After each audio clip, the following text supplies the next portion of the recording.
Monica Harris walked into the courthouse that morning with steady steps and a calm face.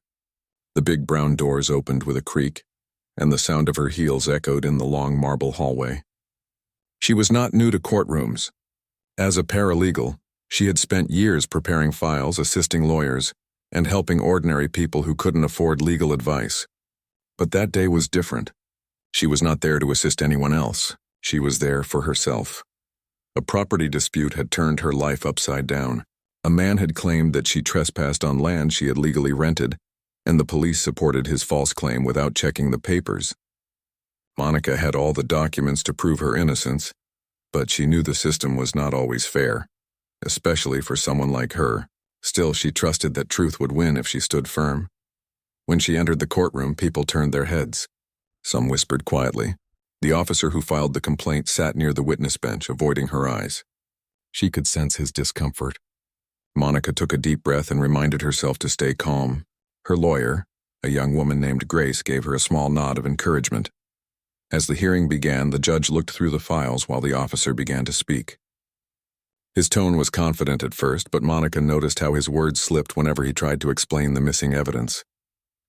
Grace leaned over and whispered, "He's nervous. Keep your composure. This might turn in your favor."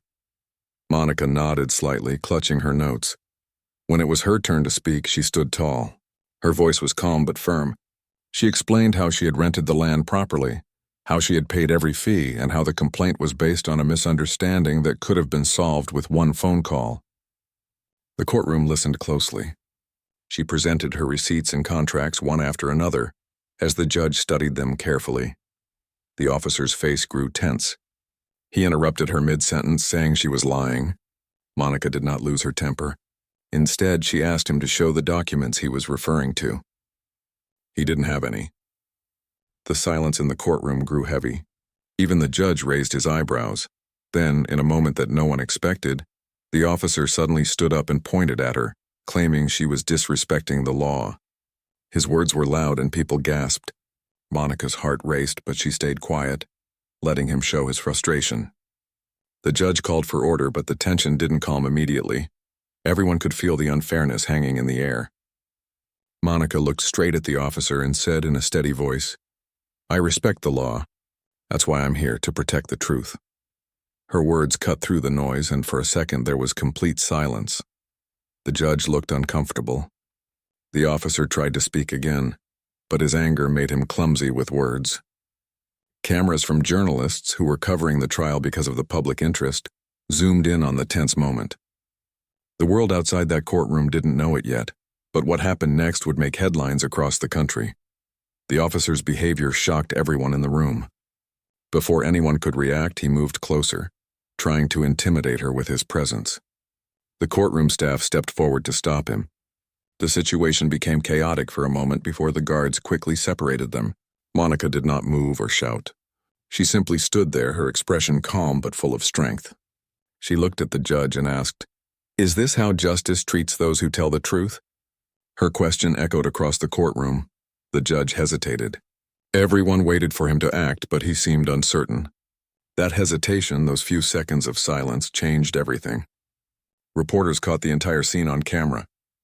Within hours, the video began to spread online. People were outraged, not just because of what happened, but because of the lack of immediate action from the court. Monica left the courtroom that day surrounded by flashing cameras and microphones. She didn't say much. Her lawyer helped her through the crowd.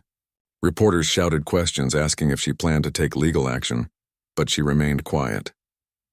She didn't want to speak until she had gathered her thoughts. She knew that speaking too soon might weaken her message. That evening, she sat on her small apartment balcony, watching the city lights flicker. Her phone was full of messages. Friends, coworkers, and even strangers were writing to her, offering support. One message read, "You stood tall for all of us." Another said, "The world saw your courage today." Tears filled her eyes, not from pain, but from the weight of what had just begun. She knew her story was no longer just hers. It had become a voice for many people who had faced unfairness in silence. Over the next few days, her story was everywhere. News anchors replayed the courtroom footage again and again.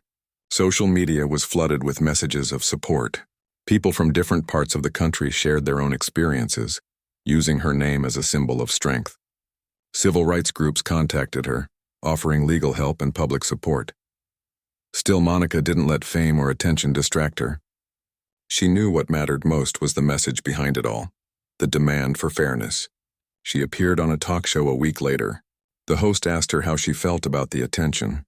She smiled softly and said, "I'm not angry. I'm just disappointed that fairness is still something people have to fight for. But if my voice can help make a difference, then I'll use it." Her calmness impressed everyone.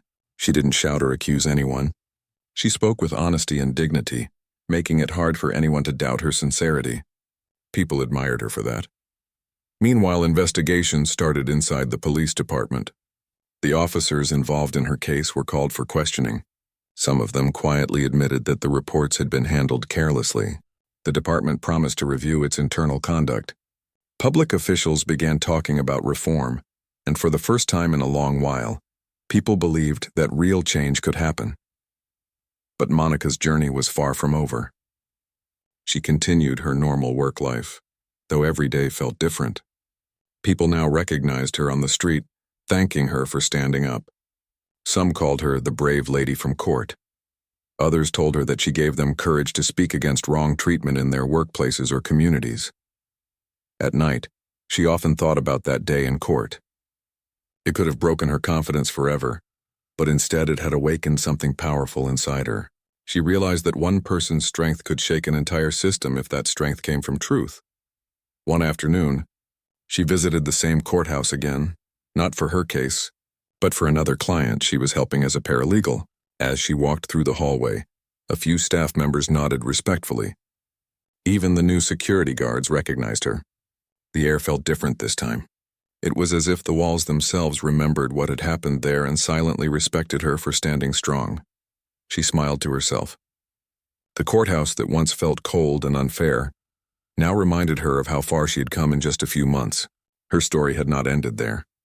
It was only the beginning of something larger, something that would eventually lead her to a place she had never imagined, the judge's seat. But for now, she continued walking forward, knowing that every small step she took from this day onward would become part of a much bigger journey, one that would prove that courage, patience, and truth can rise above even the most broken moments. Months passed since that unforgettable day in the courtroom, yet Monica Harris's name continued to appear in news headlines. What had begun as a moment of injustice had turned into a story of courage that inspired thousands. People admired her calm strength, her ability to stand tall even when everything seemed against her. She never planned to become a symbol of change, but life had quietly chosen her for that role. As the investigation into the incident continued, more details began to surface. Several officers were found to have mishandled official documents, and the public demanded accountability. The courthouse, once known for its silence toward unfair acts, faced intense pressure to make things right.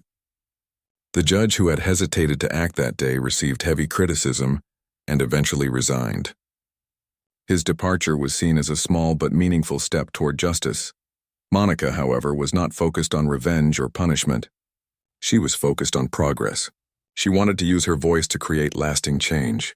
Whenever journalists asked her what she planned to do next, she would smile politely and say, "I'm not sure yet, but I know it will be something that helps others." Deep down, she already knew what that meant. She wanted to understand the law better, not just as a paralegal, but as a legal expert who could influence decisions. The idea of becoming a lawyer had always been a quiet dream in her heart, but now it started to feel possible. One evening, she sat with her friend Grace, the same lawyer who had stood beside her in court that day. They were drinking tea in a small cafe near the courthouse. Grace looked at her and said, "You know, Monica, you have what most lawyers spend years trying to find, the courage to speak the truth and the heart to care about people. You should think about law school." Monica laughed softly at first. "Law school? I'm 32, Grace. I can't just start over." Grace leaned forward and smiled. "You're not starting over.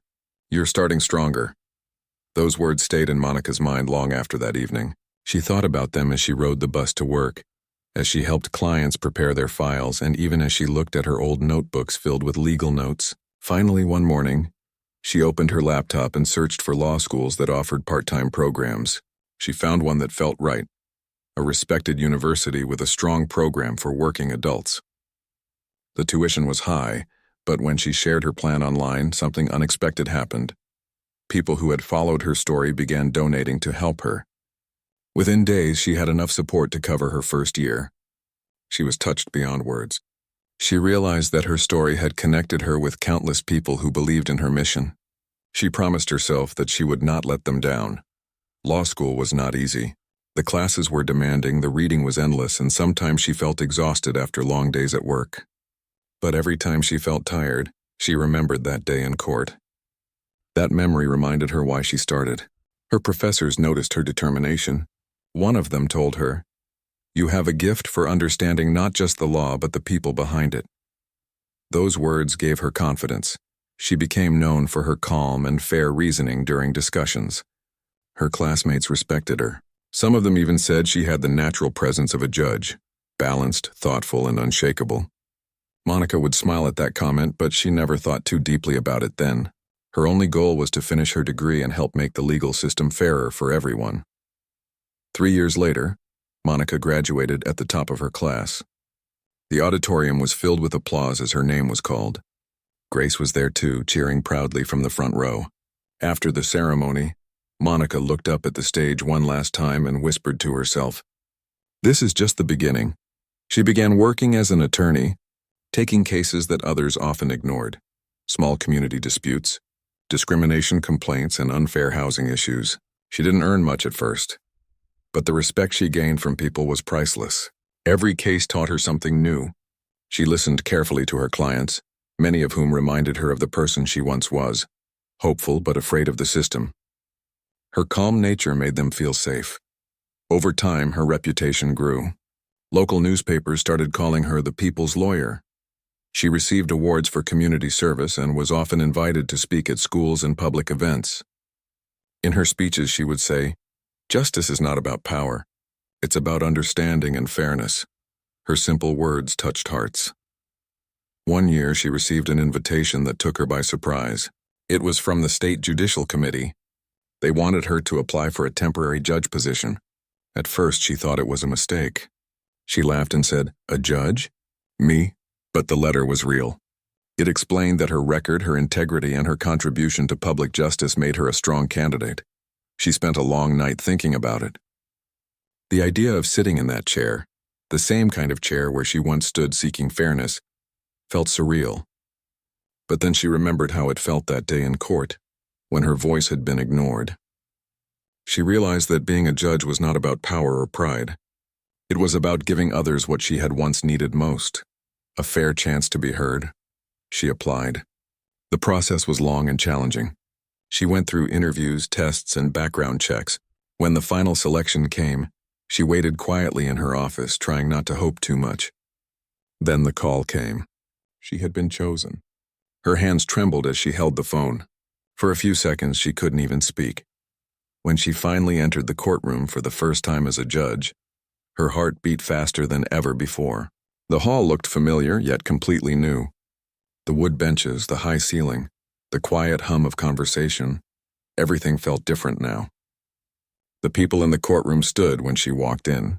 She took a deep breath and sat down in the judge's chair. For a moment, she closed her eyes.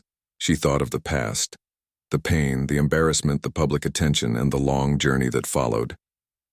And then she smiled softly. That same courtroom that once made her feel powerless now stood before her as a place where she could bring fairness. Life had come full circle. Her first case was a small one, a family dispute. But she treated it with the same seriousness as any major trial. She listened carefully, asked fair questions, and gave both sides equal respect.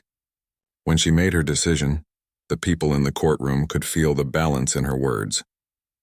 She was not just reading the law, she was understanding it through human experience. Word spread quickly about the new judge who listened patiently and treated everyone equally. People began attending her sessions just to see how she conducted them. Even lawyers who had worked in the same courthouse for years admitted that she brought warmth and respect to the bench. One afternoon, after court ended, an elderly woman approached her. "Judge Harris," she said with a kind smile, "I watched what you did today. You reminded me that fairness still exists." Those words touched Monica deeply. She thanked the woman and went back to her chambers. Sitting alone, she looked around at the bookshelves, the files, and the soft light coming through the window. She realized that this was not just her achievement. It was a victory for everyone who believed that strength could come from kindness and justice could come from patience. Years later, Monica continued to serve with the same humility. She often visited law schools to talk to students. She would tell them, "Don't chase power, chase purpose.